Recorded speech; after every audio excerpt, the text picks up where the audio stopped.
পশ্চিম বাংলার কলকাতায় কালীঘাটে অবস্থিত শক্তিপীঠ কালী। এখানে দেবী কালী রূপ পূজিত হয়ে থাকে এবং কালীর দেবীর ভৈরব হচ্ছেন নকুলেশ্বর এবং মায়ের দক্ষিণ পায়ের আঙুল এখানে পতিত হয়েছে বলে আমাদের বিশ্বাস। কিন্তু এই রূপের আদলে আপনারা আরেকটি রূপ পাচ্ছেন, দেখতে পাচ্ছেন মধ্যমগ্রাম সারদা পল্লীতে একান্ন কালীবাড়ি মন্দির এবং জয়শ্রী ঠাকুর রামকৃষ্ণ সেবাশ্রমে এই রূপ এখানে নিত্য পুজো হয়ে থাকে।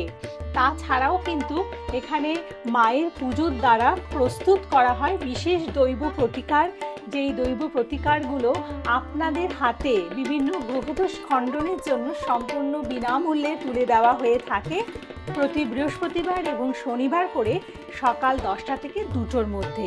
তুলে দেন এই একান্ন কালীবাড়ি মন্দিরের সৃষ্টিকর্তা জ্যোতিষ অধ্যাপক জয়দেব শাস্ত্রী।